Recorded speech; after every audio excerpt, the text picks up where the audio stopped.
جس میں ایک بڑی جماعت جو بعد میں ایک فرقہ و مذہب کی حیثیت اختیار کر گئی، اسماعیلی جماعت، تشیع کے اندر سے ٹوٹے، امام صادق علیہ السلام کے ماننے والے، امام صادق علیہ السلام کی امامت کے پیروکار.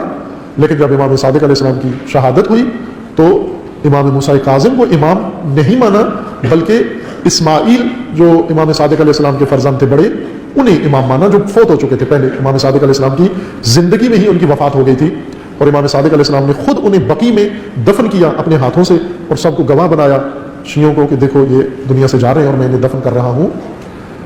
یہ معتقد ہو گئے کہ نہ اسماعیل وفات نہیں پائی بلکہ پردہ غیبت میں چلے گئے، امام غائب ہیں.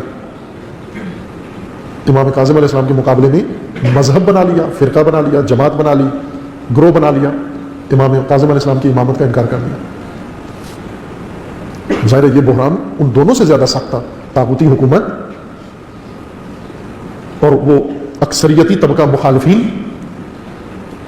جو اہل بیت کی نسبت، جن کے ذہنوں کے اندر غلط فہمیاں بھری گئی تھی تشیع کی نسبت. ایک بہت بڑا طبقہ عوام کا، لکیر کے فقیر، جنہیں جس مولوی نے، جس شخص نے گمراہ کیا وہ اسی طرح معتقد ہو گیا. اہل بیت کے بارے میں عجیب و غریب گمراہیاں پھیلاتے تھے یہ حکومتی لوگ. بنو امیہ نے ایک کام یہ کیا تھا کہ امیر المومنین کے زمانے میں بنو امیہ یہ حرکتیں کرتے تھے کہ لوگوں کی بھیڑ بکریاں چرا کے لے جاتے تھے. یہ قبائل تھے، خیمے لگاتے تھے صحراؤں کے اندر، بھیڑ بکریاں ریوڑ پالتے تھے، مویشی. رات کو بنو امیہ کے دستے حملہ کرتے، ان کے مویشی چرا کے لے جاتے اور یہ پروپیگنڈا کرتے کہ یہ علی کی فوج ہے جو لوٹ مار کر رہی ہے. تو لوگوں کو تحقیق تو کوئی نہیں کرتا، پیچھا تو کوئی نہیں کرتا، تو ایک دم افواہ پھیل جاتی ہے کہ کوفہ کی فوج نے، علی کی فوج نے ہماری بھیڑ بکریاں چرا لی، غریبوں پہ ظلم کر رہے ہیں. پھر تھوڑے دنوں کے بعد ان میں سے مثلا 100 بکریاں چرا کے لے جاتے، 50 واپس لے آتے، 50 کھا لیتے بنو امیہ، 50 واپس لے آتے، اور وہ یہ کہتے کہ یہ دیکھو یہ علی کی فوج یہ بکریاں چرا کے لے گئی تھی اور ہم نے ان سے چھین کے لڑائی کر کے تمہارا مال واپس کر کے، باقی انہوں نے نہیں دی اور یہ ہم لے آئے. لوگ ان کے شکر گزار ہوتے بنو امیہ کے کہ یہ دیکھو یہ علی کے شیعہ یہ لوٹ مار کرتے ہیں اور آپ ہمارے نجات دہندہ ہو، آپ ہمارے اموال کی حفاظت کرتے ہو. ابھی بھی یہ کام ہو رہا ہے، ابھی بھی شیعہ جہاں جائیں یہ خطرہ ابھی بھی ان کے سر پر ہے. یہ بنو امیہ والی چالیں جیسے گلگت بلتستان ہے، جیسے کوئٹہ ہے، اس کوئٹہ میں یہ کام ہو رہا ہے. کوئٹہ میں کوئٹہ کے شیعوں کو وہ یہی کہتے ہیں کہ یہ ایران، کوئٹہ کے شیعوں کے ذہنوں میں یہ بات بٹھا دی گئی ہے، یہ انہی بدوؤں کی طرح بنا دیا گیا ان کو کہ ایران دیکھو شیعہ حکومت ہے، ولایت فقیہ ہے، یہ ولایت فقیہ تمہارے لیے کچھ نہیں کرتے، نہ صرف کچھ نہیں کرتے بلکہ نقصان پہنچاتے ہیں، فلاں کرتے ہیں، ویزا نہیں دیتے آپ کو، فلاں آپ سے تعصب کرتے ہیں. اور یہ دوسرے مثلا NGOs ہیں، یا آسٹریلیا ہے، یا کینیڈا ہے، یا امریکہ ہے، برطانیہ ہے، یہ ہمارے لیے کیا کیا کرتے ہیں. یہ باقاعدہ کوئٹہ میں یہی بنو امیہ والا کام یہ کر رہے ہیں بعض شیعوں کو بہکانے کے لیے. سادہ لوگ دھوکے میں آ جاتے ہیں. گلگت بلتستان ہے، پارا چنا رہے، وہاں ہر جگہ پر یہ حربہ استعمال کرتے ہیں یہ ولایت و امامت کے خلاف، انہی کے پیروکاروں کو بہکانے کے لیے، گمراہ کرنے کے لیے.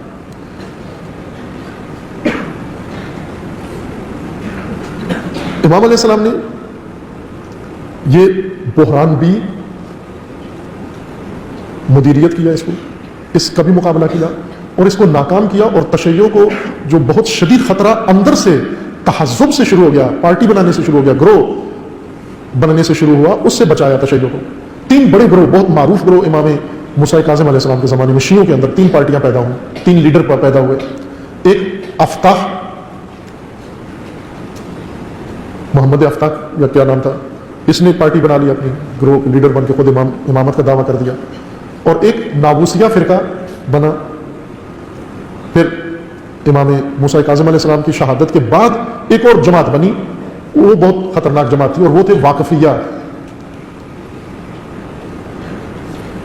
یہ امام موسیٰ کاظم علیہ السلام کے زمانے میں اندرونی خلفشار تشیع کے اندر پیدا ہوا. حکومت اس کو بھرپور مدد کرتی تھی، یعنی اقتدار پسند، جاہ طلب، قیادت پسند، ریاست پسند افراد ڈھونڈ لیتے ہیں کمزور لوگ کہ کس کو امامت کا شوق ہے، کس کو قیادت کا شوق ہے. ایسے لوگ حکومتیں ڈھونڈ لیتے ہیں ایسے، اور حکومتیں ان لوگوں کو اٹھا کے آگے کر دیتی ہیں کہ آپ بھی دعویٰ کرو، آپ کسی سے کم ہو، آپ تو زیادہ لائق ہو، آپ زیادہ حقدار ہو. تشیع کے اندر پھوٹ ڈالنے کے لیے امام موسیٰ کاظم علیہ السلام کے عہد میں بحران پیدا کرنے کے لیے یہ حرکات انہوں نے انجام دی. اور ایسے میں جب تشیع کے اندر ایسے شبہات، مثلا یہ کہا جائے کہ امام موسیٰ کاظم امام نہیں ہے بلکہ اسماعیل امام ہے، اور وہ پردہ غیبت میں چلے گئے، ظاہر تشیع کے لیے بہت بڑا امتحان ہے. کیا کریں ابھی عام لوگ کیا کریں؟ ذاکر خطیب ممبروں پہ آ گئے، انہوں نے بھی آ کر یہ بھرپور تقریریں اور مجلسیں پڑھنا شروع کر دی شیعوں کو کہ اسماعیل امام ہے۔ اب توجہ کریں گے، دو سلسلے یہاں سے شروع ہوتے ہیں، ایک امام موسیٰ کاظم علیہ السلام کی قیادت امامت میں، اور ایک اسماعیل کے نام پر ان کا بیٹا ہے محمد اسماعیل، محمد ابن اسماعیل، کہ یہ بہت تیز آدمی تھا، امام موسیٰ کاظم علیہ السلام کا سگا بھتیجا، جس نے اس پارٹی کی قیادت کی، یہ حزب۔ اصل اسماعیل تو پہلے فوت ہو گئے تھے، انہوں نے نہیں بنیاد رکھی، انہوں نے ایک دن بھی اس مذہب کی قیادت نہیں کی یا اس فرقے کی، ان کے بیٹے نے سارا اقدام کیا، محمد ابن اسماعیل نے۔ یہ محمد ابن اسماعیل مختلف اس کے نام ہیں، مثلا ستور اس کا ایک نام ہے، خفا اس کا ایک نام ہے، کتوم اس کا ایک نام ہے۔ یہ بہت ہی تنظیمی ذہنیت کا بندہ تھا اور مخفی رہتا تھا، انڈر گراؤنڈ۔ آج کل کی اصطلاح یہ کتوم و ستور و یہ سب اصطلاحات تھیں اس زمانے کی جو استعمال کرتے تھے، یعنی انڈر گراؤنڈ، انڈر ورلڈ، زیر زمین فعالیت کرنے والوں میں سے تھے۔ یہ فوراً زیر زمین ہو گئے اور اس نے مختلف شہروں میں، کبھی بصرہ چلا گیا، کبھی کوفہ چلا گیا، کبھی مختلف عراق کے اور دوسرے علاقوں کے اندر۔ پھر اس کے بعد باقاعدہ انہوں نے ایک آگے ان میں بھی تقسیم ہوتی گئی، لیکن اپنا ایک سلسلہ قائم رکھا اسماعیلیہ، جو ابھی تک قائم ہے، جاری ہے۔ انہوں نے امامت کو اسماعیل اور اولاد اسماعیل میں جاری رکھا۔ ابھی ان کے 2-3 امام ہیں، کیونکہ ان میں تقسیم ہو گئے، فرقے پیدا ہو گئے اسماعیلیوں میں، شش امامیوں میں، جن میں بوری ایک فرقہ ہے، یہ بھی شش امامی ہے، اور آغا خانی بھی ہے، اور ایک اور بھی سلسلہ ہے ان کے اندر۔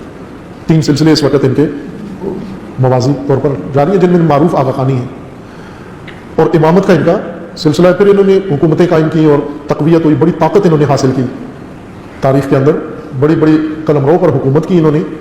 اور اس کے مقابلے میں اثنا عشری سلسلہ جو امام موسیٰ کاظم علیہ السلام کی امامت و قیادت میں جاری رہا۔ امام علیہ السلام کے عہد میں ہی یہ بحران شروع ہوئے۔ اب آپ توجہ کریں کہ وہ میراث جو امام موسیٰ کاظم علیہ السلام کی تھی، امام علیہ السلام نے طاغوتیت کے زمانے میں زندگی بسر کی، امامت کا عہد طے کیا، اور مخالفتوں کا ایک طوفان تھا امام کے مقابلے میں، اور اندرونی طور پر قوم کے اندر، تشیع کے اندر دڑا بندی اوج پہ پہنچی ہوئی تھی۔ تو ایسے میں امام علیہ السلام نے امامت کا اپنا جو عہد نبھایا کہ حکومت سے دباؤ قبول نہیں کیا، مخالفین کو موقع نہیں دیا کہ وہ تشیع کو اپنے جلغار سے محو کر سکیں، جو ان کی کوشش تھی کہ اس طرح سے تشیع کی تعلیمات کے اندر حملہ کریں کہ کچھ باقی نہ رہے۔ ہشام جیسے شاگرد تربیت کر کے امام علیہ السلام نے، اور انہیں روانہ کیا مختلف جگہوں پر، حکم دیا، انہیں بھرپور تیاری کی کرائی، اور بعد میں وہ جو کچھ ہوتا امام نظارت بھی کرتے تھے اس کے اوپر۔ اور تشیع کے اندر خصوصاً جو پھوٹنے والا مسئلہ تھا، اسے اس احسن طریقے سے امام علیہ السلام نے سنبھالا، تاکہ اصل جو تشیع مکتب خالص اہل بیت کا تھا وہ امام علیہ السلام نے محفوظ رکھا۔ یہ سب کچھ روز شہادت امام و روز ولادت امام متذکر ہونے کی ضرورت ہے۔ زندان میں امام کو بنو عباس نے ڈالا تھا، زندان سنت امام موسیٰ کاظم نہیں ہے، مبارزہ سنت امام موسیٰ کاظم ہے۔ طاغوت جو کرتا ہے ائمہ کے ساتھ، مثلا ابن ملجم نے تلوار ماری علی علیہ السلام کے سر میں، یہ علی کی سنت ہے یا ابن ملجم کی سنت ہے؟ یہ تو ابن ملجم کا عمل ہے تلوار مارنا علی کے سر پر۔ علی کی سنت کیا ہے؟ صبح کی نماز کا قیام۔ علی کی سنت خوارج کا مقابلہ، علی کی سنت قیام بالحق، عدالت کا نظام قائم کرنا، یہ امیر المومنین کی، یہ ائمہ کی میراث ہے۔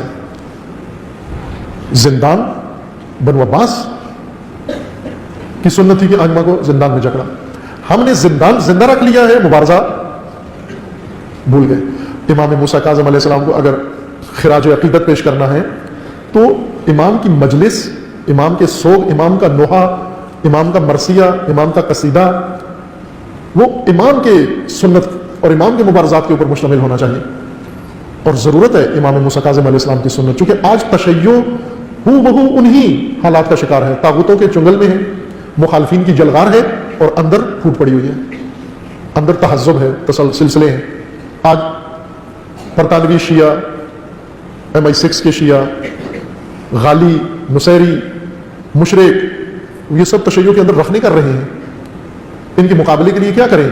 ان کو کس طرح سے لگام دی جائے؟ امام موسیٰ کاظم علیہ السلام نے کس طرح سے ان کو لگام دی، اور کس طرح وہ حق راستہ اہل بیت کا، رسول اللہ کا راستہ محفوظ رکھا۔ ان تمام تر سختیوں کے باوجود، یہ تینوں سختیاں کمر شکن ہیں کہ حکومت اتنی جفاکار ہو، طاغوت اور دوسری طرف سے مخالفت اتنی کثرت سے ہو اور یلغار ہو، طوفان ہو تبلیغات و پراپیگنڈے کا، اور تیسری طرف سے اندر ایسے فتنہ گر لوگ تشیع کے اندر پیدا ہو جائیں جو باقاعدہ مذہب بنانے سے بھی نہیں ڈرتے، ٹولہ بنانے سے نہیں ڈرتے، امام کے مقابلے میں بھی قیام کر رہے ہیں، یہاں امام موسیٰ کاظم علیہ السلام نے سنت قائم کی ہے۔ یہ سنت آج تمام دنیا کی تشیع کے لیے اور خصوصاً پاکستانی تشیع کے لیے لازمی ہے۔